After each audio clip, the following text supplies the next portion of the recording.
Todo esto surge a partir de una información choqueante, para mí al menos, increíble, que vos, José Luis, habías tomado en el libro de Incas, Conquistadores y Jaguares, que fue eh, un libro que escribiste hace poquitos años y que justamente hablaba de la conflictividad entre los incas y los guaraníes.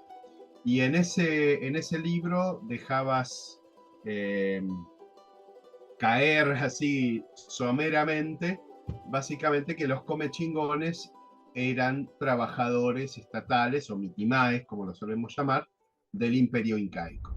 Este mapa que nos recuerda el tránsito, el desplazamiento de Tupac Yupanqui desde Chachapoyas hacia el reino del Hatun Cañar, donde estaban los cañaris. En la campaña de Chachapoyas se llevó gente del norte argentino y del sur boliviano, es decir, diaguitas y chichas, que ambos eran buenos, muy buenos arqueros con arco y flecha, unos arcos y flechas grandes que tenían. Y bueno, desde su primera campaña en el Collao ya se los llevó como fuerza militar para su conquista de Chachapoyas. Esta es una imagen de detalle justamente de la zona entre Chachapoyas y la región Palta, lo que hemos mostrado en el otro mapa como las Patacunas. ¿Qué es Patacuna? Bueno, en quechua, pata es colina o sierra y cuna es el plural. Entonces, en otro modo de decirlo, esta es la zona de los serranos. Los serranos son varios grupos que están ahí en lo que es la Amazonía peruana, que es básicamente unas sierras no muy altas, cubiertas de bosques, cercanas del río Marañón, ¿no? Es todo lo que es la cuenca del Marañón, que después es un subsidiario del Amazonas. ¿Por qué algunos están en amarillo y otros en rojo? Los que están en rojo son los que hablan el mismo idioma. El mismo idioma lo tenemos en los Zacat, en los Baguas, los Chamayas, los Tomependas, Pencos, Nejipes y Comechingones. ¿Comechingones, dijo usted?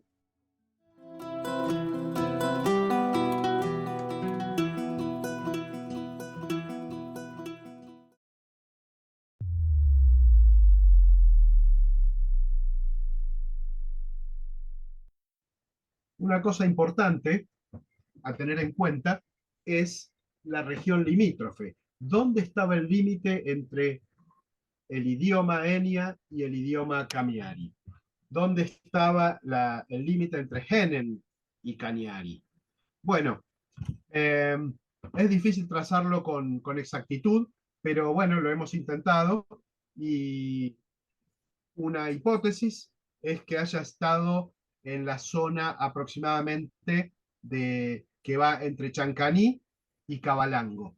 Una línea, no la hicimos demasiado firme, pero tampoco tenemos mucha firmeza para hacerla, es un aproximado.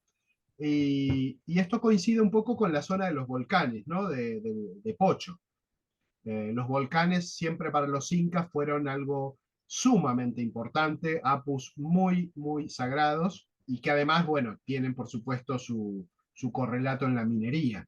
Es interesante que en esta zona, al sur de Pocho, tenemos una cantidad de topónimos que no se coinciden, no se condicen ni con lo Enya ni con lo Kamiari. Hemos visto Taninga, Chancani, Tanti, Cabalango, la terminación Ango es netamente diaguita, es Cacán. Hay como gente diferente en esa franja que separa lo Enya de lo Kamiare. Esto podría tener que ver con organismos de control puesta por los incas, que en algunos casos podrían ser diaguitas trasandinos. Porque recordemos que todo este dispositivo enorme tiene que ver con el aislamiento, el control del territorio diaguita en su totalidad, pero sobre todo el diaguita del lado argentino, que era sobre lo que los incas tenían menos control. Una situación muy interesante es la que se ve en un caso que relata con mucho detalle Aníbal Montes y que él considera como que es parte del conflicto de la invasión de Sanavirones sobre el territorio comechingón. nosotros, analizando la situación y trabajando mucho con los topónimos, concluimos algo completamente diferente. La historia que ocurre, y en esto seguimos a Aníbal Montes, es que en pleno territorio Camiare, el pueblo de Chacaolaeta, también conocido como Torol, deciden mudarse hacia el norte, se desplazan hacia la zona de Meslén o Mejele. Ahí ese desplazamiento es reprimido por la gente de Jalon Tuspi. Jalon Tuspi está un poquito al norte de ese lugar, pero hay toda una línea de pueblos Tuspi en ese lugar, y entonces Jalon Tuspi es el que los ataca y los obliga a irse de esa zona de Panaolma, y volver a su lugar de origen.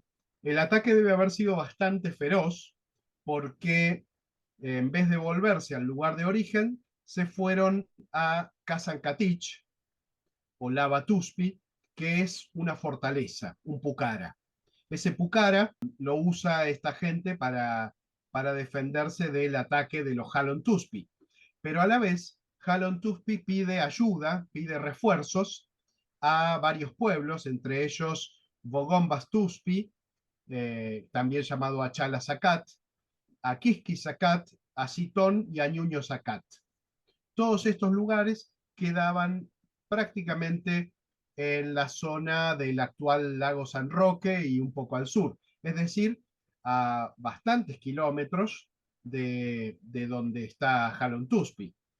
Pero aún así pidieron esos refuerzos, y con ellos fueron a reprimir y a vencer a la gente de Chacaolaeta, que estaba refugiada en el Kazankatich, en el Pucara. Ahí los hechos que relata Aníbal Montes, y bueno, y que él veía como una invasión de sanavirones sobre el territorio Camiare, que para él era lo mismo que Comechingón, o calculaba que era lo mismo. A nuestro entender, estamos muy cerca del límite entre Enias y Camiares, un límite que, según dijimos, estaba protegido, sobre todo por diaguitas probablemente trasandinos, y en definitiva por gente que no era ni Enia ni Camiare. Entonces, analizando esto, lo que vimos es que eh, uno de los pueblos a los que se pidió refuerzo es Bogombas Tuspi. Bogombas es una de las formas que se analizan, que hay muchísimas en la toponimia, de decir Yacampis. Los Yacampis también se llaman Yogombas o de distinto modo, ¿no? Y estos Yacampis están distribuidos en una franja que va desde San Juan y forma como una franja a la mitad entre Enias y Camiares y llega hasta el lago San Roque. Estos yacampis, se dice que los españoles, cuando los encuentran, dicen que hablan una lengua cacana, que era la lengua diaguita, pero corrupta y tan inentendible que necesitaban traductor, lo cual nos apunta un poco más a la idea de que sean diaguitas, pero trasandinos, o sea, lejanos a la zona del resto de los diaguitas.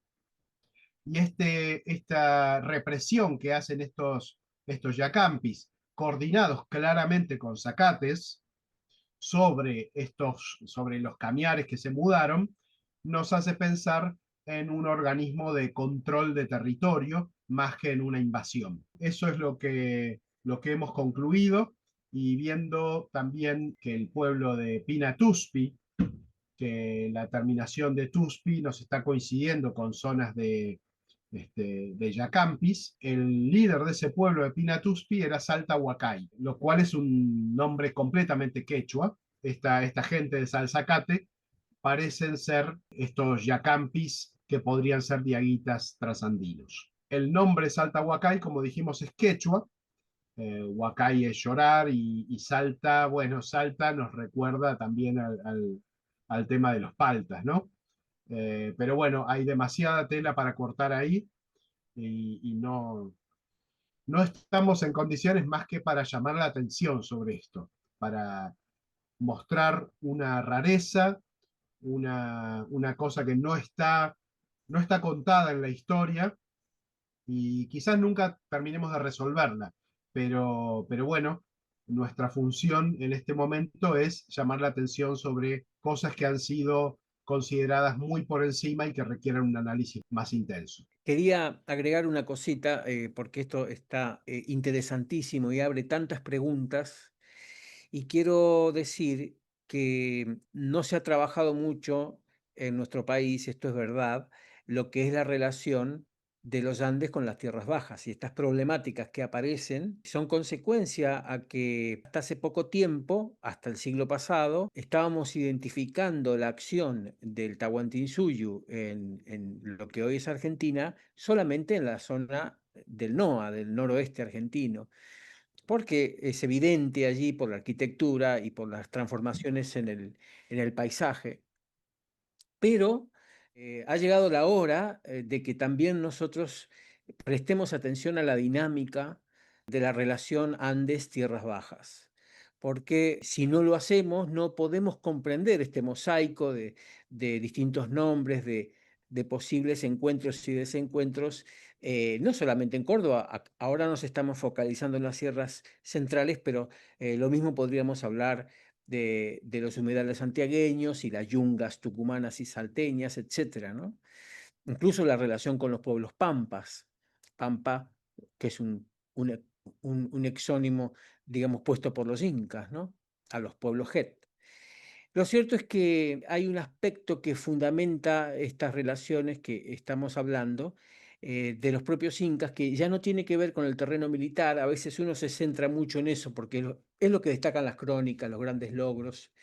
Pero el imperio, el Tahuantinsuyo, como herramienta de expansión, tenía laboratorios, experimentaba, tenía gente que se dedicaba a lo que es una estrategia global y que explica muchas cosas, así como tenían, y esto está muy probado por los botánicos, laboratorios donde ponían en marcha plantas que traían de las tierras bajas a ver cómo funcionaban en los Andes o al revés, o también investigaban hasta dónde los tipos de papas y de otros, de quinoa y de otros bienes vegetales que ellos tenían, se podían intensificar para precisamente las estrategias de expansión necesitaban esa nutrición, trabajar con ella. Lo mismo que hacían con las plantas, también lo estaban haciendo, según algunos autores, con la relación de los pueblos en las tierras bajas. Hay un autor, por ejemplo, que se llama Richard Shedel,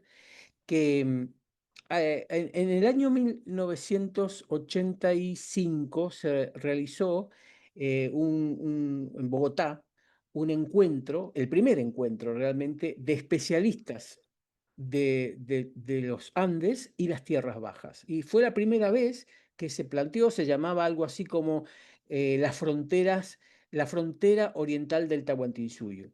Y fueron americanistas de todos lados. De aquí de Argentina fue Ana Lorandi y planteó por primera vez esa relación con los sicuanis, con los, digamos, con colonos, y apareció por primera vez quienes leíamos, empezábamos a leer en esa época estos temas, nos enteramos de que no eran solamente los incas que venían, sino que había unos señores de otros lugares que estaban en Salta, metidos ahí entre los diaguitas que eran de aquí. Eso lo planteó Ana Lorandi en ese momento, abriendo esa caja solo en el mundo andino. Y otros compañeros de otros lugares, otros americanistas, de Colombia, de Perú, de esas áreas de América del Sur donde la problemática con las tierras bajas realmente les llamaba la atención. Pues en este congreso se planteó, este señor Schedel planteó que así como experimentaban con las plantas, también estaban buscando, al momento en el cual se produce la conquista, la intervención europea, estaban buscando acomodar los ciclos agrícolas andinos, el sedentarismo, el patrón sedentario le llama él, con los ciclos de las tierras bajas que son diferentes. Es decir, no coinciden, no hay coincidencia en los modelos de productividad de las tierras bajas y de los Andes por razones lógicas del ecosistema. Y según plantea y desarrolla este señor, pues estaban experimentando. ¿Por qué lo quiero decir? Porque todo el complejo de relaciones de las tierras bajas tiene una forma de expresarse completamente diferente a los Andes. Estamos hablando de la política inca en una área de frontera donde su control no lo podemos buscar igual o no se refleja de la misma forma que en los Andes. Nosotros en los Andes tenemos que enseguida podemos localizar cómo venían al Xincal de Quimibil, por ejemplo, cómo venían a las grandes ceremonias cuando bajaba un auqui, un príncipe o algún funcionario importante del imperio y hacía una capacocha, una celebración, y iban los otros pueblos andinos, estaban allí en ese lugar, digamos, hasta 10.000 personas podían estar durante un tiempo X y dejaban allí los restos de su comida, etcétera. Y hoy se sabe que aquí había gente de este pueblo, aquí había gente de aquel otro pueblo durante esas grandes celebraciones.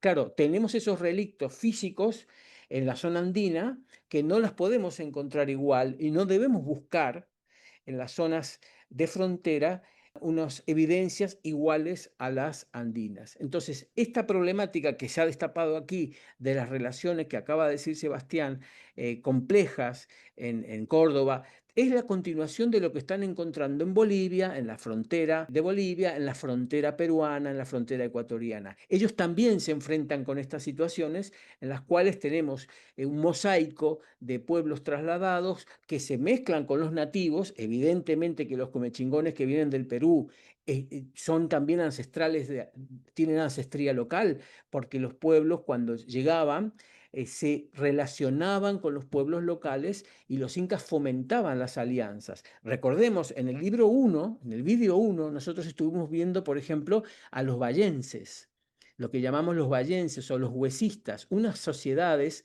de ancestría local que todavía estaban cuando se producen estas invasiones que estamos hablando, y son los pueblos receptores. No tenemos sus nombres, hemos tenido que usar todos los arqueólogos, los historiadores, nombres de fantasía para nombrarlos, pero estaban aquí, tenían sus propios nombres. Y esas personas, año 1000, por ejemplo, están aquí y son los que van a recibir a estos pueblos y se van a relacionar unos con otros.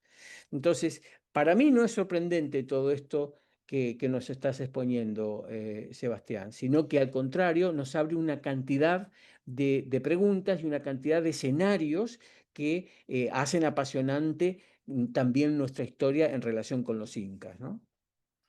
Sí, también un poco lo que vos señalás siempre, lo de la conquista delegada, ¿no? Eh, cuando, cuando hablamos de incas en esta región, en Córdoba, no hay que pensar en fuertes con sus rocas talladas, con este, incas con todo lo típico que vamos a ver de ellos en el Perú. Acá el inca estaba representado por ejemplo, tiaguitas del lado chileno que estaban actuando en representación de los intereses del Inca, pero no necesariamente vamos a encontrar muchos incas. El caso de, por ejemplo, de Salta Huacay, un posible Yacampi con nombre quechua, nos está diciendo bastante, me parece. Claro, claro. Y eso es propio de las dinámicas de los imperios también. Pensemos, los españoles peninsulares tampoco eran muchos, siempre fueron poquitos en América. Entonces había uno, dos españoles, 15. Santa Fe, cuando fue fundada, creo que eran 12 los peninsulares. El resto eran todos mestizos de guaraní con español, arahuac, etcétera, que se autodenominaban españoles y tenían apellidos españoles y tal, pero realmente los peninsulares eran muy poquitos. Los incas también, incas de linaje, eran muy poquitos. Por eso va a ser tan raro, y quiero hacer un salto y ya volvemos, va a ser tan raro cuando Abreu y la gente posterior a Abreu, pero en esa misma época, están recorriendo en San Luis, la zona de San Luis, salen de Córdoba y empiezan a ver yanaconas, y dice él, he visto yanaconas yendo a trabajar. Él no dice, yo he enviado yanaconas o tal encomendero ha enviado sus yanaconas, sino dice, he visto yanaconas yendo a trabajar en un territorio inexplorado hasta ese momento que él estaba censando, ¿no? Y otra cosa más, cuando un gobernador español, posterior a él, pero muy cercano, nos habla de un inca de linaje en San Luis, en Malanchái.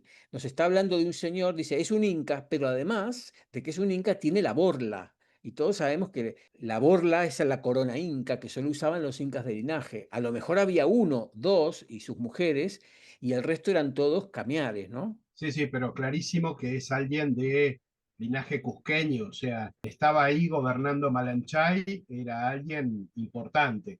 Y bueno, y después sabemos que esa gente estuvo financiando también la guerra del Arauco, y no del lado español, justamente. Claro, claro, y eso es fines del siglo XVI y está todavía vigente la problemática, es decir, que realmente estamos en esta zona, en esta misma zona que acabas de describir, con esta interacción, muchos años después de lo que el escenario que estás describiendo, por ejemplo, es un escenario de la época de Huayna Cápac. Digamos, estamos hablando del año 1500, por ejemplo, y en el año 1587 todavía había un inca de linaje en San Luis. Entonces, y no es raro, porque en Casabindo, cuando les preguntan al Consejo de Ancianos de Casabindo, ¿hasta cuándo os gobernaron los incas? Dice el español, ellos le responden, hasta 1585, luego de que caen los incas de Vilcabamba y comienza el gran ciclo de fundaciones españolas, ¿no? Entonces, ellos percibían que todavía los incas seguían gobernando cuando Atahualpa había muerto en 1532. Una cosa que no hemos dicho, pero en Córdoba y San Luis son muy comunes las pircas, ¿no? Delimitando territorios. Y esas pircas eh, se mencionan como que eran los límites de los territorios indígenas en Córdoba. Entonces, el común de la gente piensa que las pircas que se ven acá en los campos son muy comunes, son hechas por los criollos, ¿no? Nadie les da más que una antigüedad mayor a 1800, por ejemplo. Y sin embargo, están mencionadas en las crónicas, las encontraron los españoles cuando llegaron, lo cual no indica, no limita la antigüedad de las pircas. O sea, después, sin duda, los criollos siguieron haciendo pircas para delimitar los corrales y lo que les interesaba, pero ya había pirqueados desde ese momento y nosotros hemos encontrado el mismo tipo de pircas en, las fortalezas incaicas en la Conquija, por ejemplo. O Ahora sea mismo que estuvimos en la Conquija en marzo y el pircado de Aconquija es exactamente el mismo que hemos encontrado en muchos sitios en Córdoba, en los Reartes. En uh, la iglesia de los Reartes, que por algo se conservó, la iglesia tiene un trozo de pirca que si yo le saco una foto a esa y la comparo con la del Pucará de Aconquija, el Pucará más grande que construyó Huayna Cápac, poco antes de morir, en 1520 y pico, pues es la misma, tú no lo reconoces. Entonces, digamos, son pequeños elementos que nos están mostrando la complejidad de un imperio que no terminaba en los Andes. Esto es lo más importante que hay que comprender, que lo dice incluso el propio Guaman Poma cuando dice que más allá de la tierra doblada, él le llama la tierra doblada a esas subidas y bajadas que hay en las yungas tropicales de los Andes. Más allá de la tierra doblada, gobernaban también los incas, como decía él, ¿no? sí, sí, y en esta hipótesis que planteamos de la llegada de Sanavirones primero, o de Zacates primero, de Comechingones o Genen después, y de Cañaris por el otro lado, por el oeste y por el sur, un refuerzo adicional a esta idea es que prácticamente en el mismo año en que llegan los españoles, o un par de añitos después, pueden hacer un viaje en carretas por San Luis hasta llegar a Mendoza. O sea, eso nos habla de lo bien que estaban los caminos, lo transitados que eran esos caminos, como para hacer sin necesidad de corregir nada, de hacer caminos directamente por lo que estaba, hacen el camino en carretas hasta Mendoza. Así que Tal cual. realmente eso nos habla de una zona muy transitada.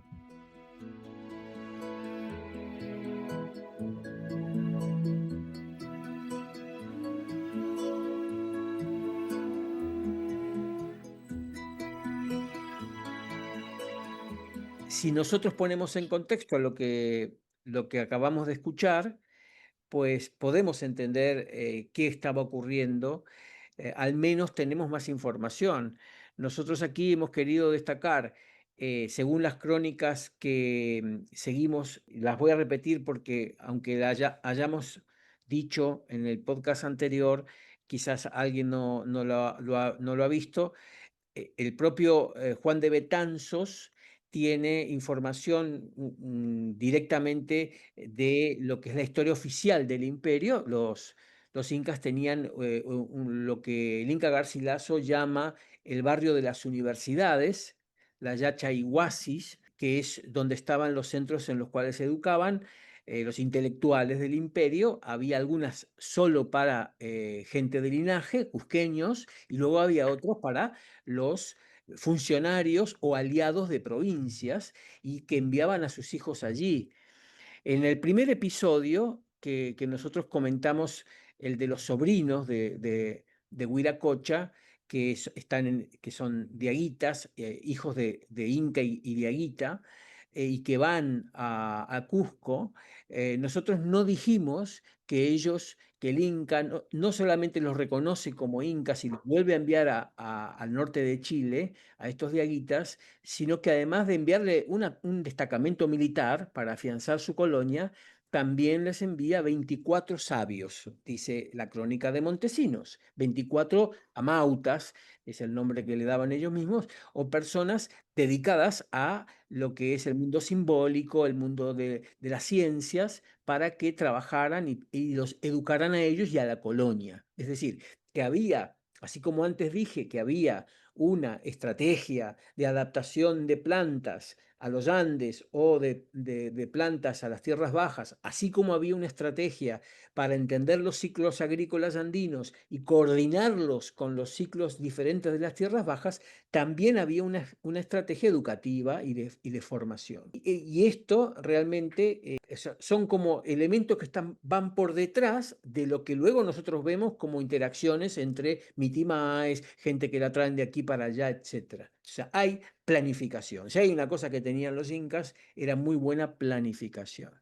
Esta cronología nos está ayudando, vamos a repasarla brevemente para aquellos que no vieron el podcast anterior, para ver por qué, de dónde viene esta historia de colonos en las tierras bajas o en la zona de intermediación de Córdoba, ¿no? Ahí tenemos esa fecha de 1460 con estos personajes, dice Tupac Yupanqui y sus tíos, y comen chingones de Jaén. Estos son actores de ese hecho, que ya lo nombró Sebastián, que es cuando vienen de la campaña del norte, ¿no? El norte es norte del Perú y Ecuador. Y luego tenemos lo mismo, la otra oleada, en el 63, son todas fechas aproximadas, para entender un orden, una secuencia, con el caso de los Cañari, ¿no? Y en el 65 pasa algo muy importante porque ahí es cuando realmente se logra el posicionamiento en Argentina de destacamentos de colonos incas, o es el momento militar, vamos a llamarle así, porque hay varios parientes de Tupac que van a atacar y derrotar a los diaguitas. Este es el momento de las campañas aquí desde el punto de vista bélico, digamos. Recordemos, como decía Guamán Puma, que eran quizás 50 guarancas las que bajaron, 50.000 hombres. Y Con esto están cerrando, con esa conquista de los dieguitas, están cerrando, terminando de cerrar un plan iniciado muchísimos años antes, dos incas antes, eh, cuando, bueno, ya Pachacútec envía a los cuyos a lo que conocemos como el Cuyo, entre Mendoza y Chile. Así que con esto Tupac Yupanqui está cerrando ese plan que ¿cuánto les llevó? Varias décadas. Y sí, porque Huiracocha baja en el 1400 aproximadamente y Tupac en 1471 termina la campaña en Argentina y se vuelve al Perú. Entonces estamos hablando ahí de 70 años. A ver, quiero decir algo. Nosotros... perfecto, ¿vas a mostrar un mapa? Sí, Sí. estoy viendo lo que decías, a ver, Viracocha, Invasión Chanca. Bueno, ahí los tenemos. Sí, bueno, solo estaba chequeando épocas. Mira, vamos a recordar un poquito para la gente que no haya podido ver el podcast anterior. Recordemos que el papá de Huiracocha, ¿m? Ujú. Es el que envía a dos diaguitas que estaban viviendo en el Cusco, los envía a Chile. Por supuesto que para llegar a Chile van a llegar a través de Argentina. Es decir, viene por lo que hoy es la Ruta 40. Ese es el primer momento en el cual acometen la zona de lo que hoy es Argentina. Es decir, repito, Huiracocha, cuando decide ir a visitar a sus sobrinos, según estamos siguiendo la crónica de Montesinos, antes estábamos hablando de Betanzos, ahora de Montesinos, tanto estos dos como Huamán Poma, todos están replicando lo que dicen los Quipucamayu, que es decir, los bibliotecarios del imperio, los que escriben la historia oficial. Entonces, Huiracocha baja en el 1400 a ver a sus sobrinos, es cuando les aconseja que reúna a todos los jefes diaguitas, los aliados y los díscolos, le llama a él, y que cuando se fuera él, cuando volviera él al Cusco y se distrajeran los díscolos, los matara. Entonces, esto le deja este consejo a sus sobrinos. Entonces, 1400, primer momento en el cual los incas son poquitos, no tienen control del territorio. Luego, el otro hito importante es el hijo de Huiracocha, que es Pachacuti, que va a posicionar a los Cuyo en Mendoza. Entonces ahí ya estamos rodeando a los diaguitas, los tenemos cercados por el lado del Pacífico, por el lado trasandino, y los tenemos por el sur, en Mendoza, San Juan. ¿Por qué? Porque los diaguitas no Eh, dejaban que entraran por Calchaquí, digamos, por los valles claro, calchaquíes. Entonces, que es la idea de que después terminan cerrando esa misma franja de cuyos que tenemos en Mendoza y San Juan, se termina cerrando por Córdoba, ¿no? Al mundo diaguita o Córdoba, longasco. Santiago del Estero, las yungas tucumanas, las yungas jujeñas, es decir, toda esa parte había que meterse porque además estaban atacando los guaraníes, no nos olvidemos. Entonces, es una estrategia general de unos señores que eran muy racionales y que lo tenían muy claro. Ahora quiero decir algo. Cuando digo racionales, por favor, no entendamos que es Descartes y el cogito ergo sum, el pienso luego existo. Es otro tipo de racionalidad. Lo que buscaban estos señores no eran las mismas cosas que buscaba Napoleón cuando atacaba a los rusos, es otra cosa. Estamos hablando de racionalidad porque podemos entender que hay un proceso en el cual ese proceso nosotros, desde nuestra racionalidad, podemos conectar. Pero ellos buscaban, por ejemplo, los grandes apus, es decir, sabemos que hay el Aconcagua es extraordinariamente atractivo para los incas, arriba hacen una capacocha y eso para ellos es un hito súper importante. ¿No es cierto? No hay que pensar en una racionalidad en el sentido europeo, sino que había detrás de esta expansión una lógica.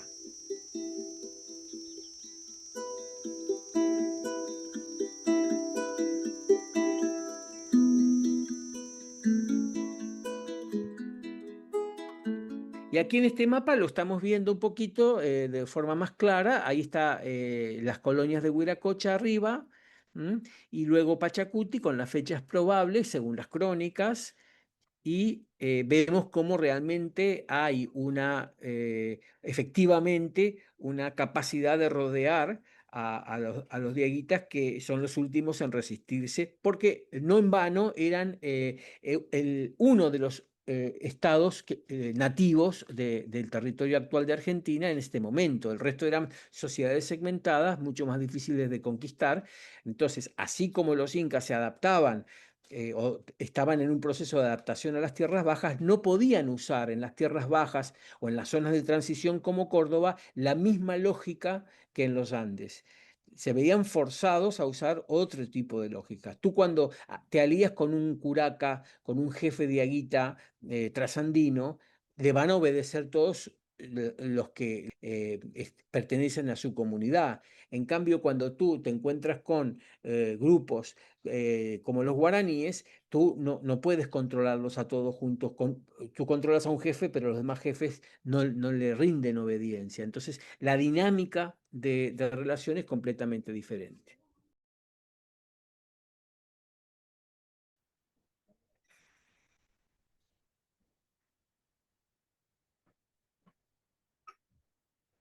Bueno, con esta imagen estamos cerrando un poco esa misma idea. En la imagen de la izquierda vemos cómo se completa con zacates, cañaris y comechingones todo el cerco ya iniciado con los cuyos Aylintiac y los cuyos Mincaitiac. Todo eso termina cerrando por debajo el cerco al estado dieguita. Y finalmente la ruta de los aliados arawaks, eh, que los incas llamaban chunchos en general, que va de noroeste a sureste. Eh, Eso en el contexto de el mundo guaraní en rojo que iba avanzando hacia el oeste. Y el otro mapa, la otra imagen, la de la derecha, eh, nos centramos más en las sierras cordobesas y puntanas, las sierras centrales, y entonces tenemos, si se fijan, una, una zona donde pusimos Puruncucocha, es el nombre de la laguna de Mar Chiquita, que algunos llaman Ancenusa, nosotros, igual que ya lo dijo Aníbal Montes, no estamos de acuerdo con eso porque en realidad Ancenusa no es el nombre de la laguna, sino el nombre de los llanos al oeste de la laguna, al suroeste, que en nuestra opinión proviene de Antinunzacat, porque justamente la provincia de Nunzacat está un poquito más al oeste, y estos llanos serían los Antinunzacat o Antinunza, que están al este. Y justamente anti significa este, entonces al este de Nunzacat, de la provincia de Nunzacat. Bueno, fuera de eso, estaba la laguna, que sin duda para Tupac Yupanqui y para todo el que haya visto el lago Titicaca, todo el que lo considere un apu, algo sagrado, encontrarse con Puruncucocha, con esta laguna gigante, este pequeño mar interior ahí, fue sin duda este, una vuelta a lo sagrado, algo muy importante, y es posible que desde ahí, Sierra también geográficamente, haya sido la distribución de todos estos grupos traídos del Perú hacia el oeste. ¿Cómo? Bueno, primero, como dijimos, se habrían enviado a los Zacat, que son los que están representados en verde, hacia incluso hasta el otro lado de la serranía, y luego a los Genen, que se distribuyeron en la zona de la Sierra Norte. Ese fue el primer grupo distribuido, y luego cuando Tupac Yupanqui da la vuelta y entra por Chile para la conquista justamente de los diaguitas, desde el territorio de los cuyos es que habría ingresado con los cañaris, que posiciona al sur. Este es el esquema que nosotros entendemos de cómo deben haber sido las cosas. Esto lo dice con claridad Tansos, es decir, lo dicen los propios Quipucamayo cuando le cuentan cuál fue la campaña de Tupac en Argentina. Porque hay dos capítulos de Betanzos, Suma y Narración de los Incas, que se dedican al territorio argentino. Dos, el 35 y el 36. Entonces, ellos le dicen concretamente, primero bajó de Tupiza en Bolivia, entró a Jujuy, los llanos, a las yungas, y luchó contra los guaraníes. Después bajó por el Misquimayu y el Cachimayu y se enfrentó con los juríes, que le llamaban los españoles, los yuris o tonocotés. Después siguió hasta el Río de la Plata, no encontró nada, no había nada interesante, y volvió por el río Salado hasta encontrar su naciente. Y ahí se enfrentó con los diaguitas. O sea, ya van tres batallas, tres enfrentamientos que tiene, y venía con gente, venía con Genen, con Zacat, con Cañari de el Perú, porque de ahí es de donde él venía, y traía su gente. Guamán Poma dice que eran entre 20 y 50 guarancas, o sea, era mucha gente, y entonces los fue dejando, es lógico que los fuera dejando. Cuando volvió de la zona del río Paraná, sigo lo que dicen los Quipucamayuk, cuando salió del río Paraná y volviendo por la ribera del río Salado, es cuando pasó por ese lugar que tú has dicho, que por otro lado es un camino ancestral, que ya lo vimos en el libro número 1 y 2, que seguían los pueblos antiguos ese camino, o sea que estamos hablando del único camino. Es más, lo seguimos hoy día con las rutas actuales. Entonces, solo que las nuestras están Correcto. pavimentadas, creo. En principio están pavimentadas. Entonces, quiero decir que no es que nosotros estamos sacando esto de un sitio que no sea una crónica que lo está diciendo, traduciendo lo que dicen los Quipucamayuk, ¿no? Claro, todos los detalles de a quiénes traía y dónde los dejaba no están. Eso lo estamos interpretando nosotros de acuerdo al contexto. Tampoco se ha encontrado ninguna evidencia de un campamento, mucho menos incaico, grande, en la zona de Puruncucocha. Eh, Recordemos igual que nosotros lo mostramos en los libros, la laguna tenía otra configuración en aquellos tiempos. Entonces lo que pudo haber sido un campamento puede haber sido inundado y deshecho si es que era de adobe. Claramente no hay piedras en esa zona, así que de piedra no iba a ser, pero un campamento de adobe puede no haber quedado absolutamente nada. Y ese campamento debe haber estado en actividad alrededor de unos 5 años, o sea, no más que eso mientras se realizaba toda la distribución. Después, Tupac, una vez que muere su padre, ya en 1471 se tiene que ir para el Cusco, ¿no? Pero Su rol. en Añatuya, que es relativamente cerca, se han encontrado un montón de hachas ceremoniales de tipo incaico que podrían haber sido o bien de algún inca de linaje o de agentes que negociaron con ellos esos bienes y fueron entregados esos bienes, digamos, como parte siempre de una ceremonia diplomática, ¿no? Es decir, y por supuesto, posteriormente, no estamos hablando que haya sido Tupac, podría haber sido tranquilamente Huayna Cápac, su hijo. Además, es muy importante que para encontrar algo hay que buscarlo. Sí, totalmente. Queda mucho por investigar, por buscar. Nosotros con esto estamos dando unas pinceladas nomás a algo que nos ha llevado 2 años de investigación, pero que viene a cerrar primero el trabajo que veníamos haciendo con respecto a incas y diaguitas, que es lo que nos convocó originalmente, y que toda esa historia, como la pueden ver en el mapa de la izquierda, está cerrándose en Córdoba. Entonces, la importancia de Córdoba y de las sierras centrales en este mundo de incas versus diaguitas es fundamental. Y estas pinceladas que estamos dando, sin duda falta mucha investigación, ¿no? Somos conscientes. A veces leíamos algo o nos pasaba que abríamos un PDF para aportar alguna información y eso habría una puerta enorme a seguir investigando por ese lado y uno tiene que hacer no, para otro momento y seguimos para poder cerrar esto, que nos representó un conjunto de 5 libros de la colección Córdoba originaria que hemos sacado por Editorial Universitas y que bueno, la verdad podrían haber sido 10 libros tranquilamente, pero pero bueno, decidimos cerrarlo y tocará en el futuro seguir investigando o les tocará a otros poder abrir cada uno de estos capítulos, ¿no?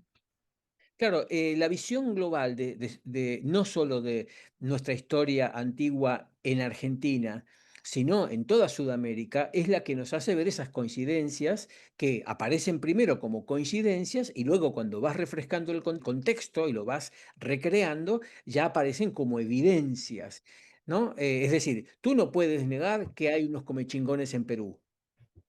Porque la prueba empírica es tan válida como la de tantos otros pueblos que hay en distintos lugares de América, ¿no? De Sudamérica. Entonces, esto hay que explicarlo. Y luego, cuando empiezas a reelaborar la campaña de Tupac y empiezas a ver las toponimias, pues se va armando este contexto y bueno, habrá que esperar quizá para ahondar en esta investigación, pero por lo menos estamos dando una primera explicación, una primera interpretación a esa evidencia. Sí, quizás hay puntos como, por ejemplo, relacionar a los paltas con los saltas que encuentran los españoles justamente en el camino al Perú, es un poco aventurado, pero cuando sumás a eso el hallazgo de un cráneo con la deformación típica de los paltas en Catamarca y encontrás en Córdoba un pueblo que se llama Paltanjá, cuyo jefe es Cuchijanacpa, un quechua. Entonces, todo empieza a forzar y forzar y forzar hasta cambiar el paradigma. Voy a repetir una cosa que dijimos el otro día, creo, en el anterior o en el otro, que es que una palabra dice algo, pero un contexto explica. Cuando tú tienes contextos, son un conjunto de vectores que apuntan a un mismo lugar, entonces ya empezamos a armar una estructura de interpretación. Muy bien.